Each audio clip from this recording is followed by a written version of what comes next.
안녕하십니까, 이동환 TV입니다. 오늘은 호각을 크게 부려야 한다는 이야기를 하고자 합니다. 구독 꼭 눌러주시기 바랍니다.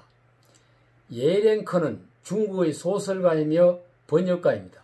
그는 1958년 중국 허난성 미양시 송년의 농촌에서 태어났습니다. 1978년 인민해방군에 입대하여 2004년까지 27년간 직업군인으로 살았습니다. 소속 부대의 문학 창작반에 들어가 최초의 문학 교육을 받았습니다. 1985년 허난대학교 정치외교학과를 거쳐서 1989년 해방군 예술대학 문학과 공부를 하면서 작가로서 두각을 드러내기 시작했습니다.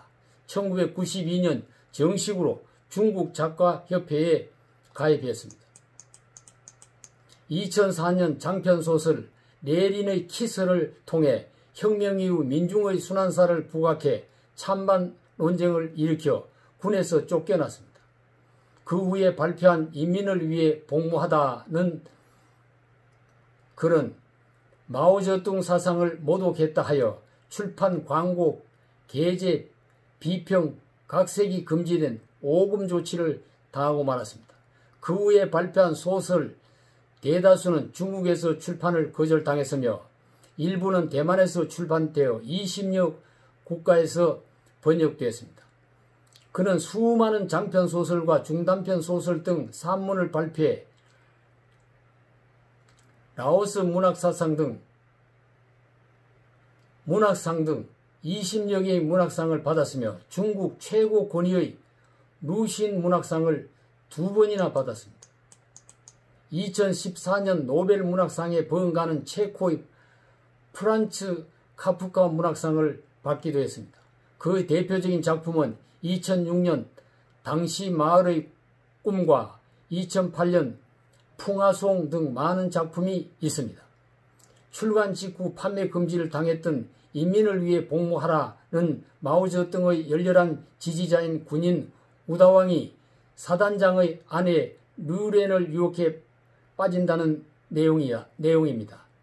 당시 마을의 꿈은 당시 마을이 정부 주도의 매열 운동의 결과 에이즈에 점령당한다는 실화의 바탕을 둔 내용이 들어있습니다. 이 소설도 판금 조치를 당하고 말았습니다.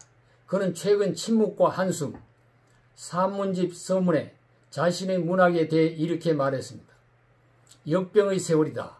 그러나 생각해보면 문학이야말로 한 시대의 역병이어야 한다. 인간과 악, 시대의 괴질을 직시하지 않는다면 문학은 가치를 상실하기 때문이다. 성경에서 카인이 아벨을 살해함으로써 인간이 인성의 복잡함을 인식한 것처럼 어둠 없이는 아름다움도 무의미하다는 인식 위에서 소설을 썼다고 말했습니다. 침묵과 한숨, 내가 경험한 중국과 문학이라는 주제로 강연하면서 자신은 관료로서, 실패자, 지식인으로서, 학문, 문학하는 사람으로서 실패한 사람이라고 스스로를 말했습니다. 그는 중국의 지식인들이 최근 인류의 기원이 아프리카 아니라 중국이며 예수가 중국 남부에서 태어났고 영어의 기원도 중국이라는 주장을 하도록 요구받고 있다고 했습니다. 그는 마법 같은 현실을 사실적으로 그려낼 수 없기 때문에 그의 소설은 신실주의이며 황당 리얼리즘이라는 평을 받는다는 것입니다. 문학하는 사람의 자세에 관해 맹인과 손전등에 관한 얘기가 나옵니다. 그의 고향에는 젊어서 눈이 먼 노인이 살았다. 노인은 밤길을 걸을 때 손전등을 켜고 다녔다. 사람들은 그 불빛을 보고 몸을 부딪히지 않고 잘 다녔다. 노인이 세상을 떠나자 사람들은 그의 손전등 불빛에 감사하며 각양의 손전등을 관 속에 넣어 주었다. 내 글쓰기는 그 불빛처럼 남을 위해 내가 피하면서 어둠 밝히기를 지향하는 것이라고 예화를 들어 설명했습니다. 그는 지난 봄에 코로나에 대한 중국 정부의 실정을 성토하면서 코로나 발생을 처음으로 외부에 알린 우한병원 의사 이원양에 대해 우리가 이원양처럼 호각을 부는 사람이 될 수 없다면 우리는 호각 소리를 듣는 사람이 되어야 한다고 외쳤습니다. 중국은 자본주의의 탈을 쓰고 사회주의의 세계 패권 국가를 지향하고 있습니다.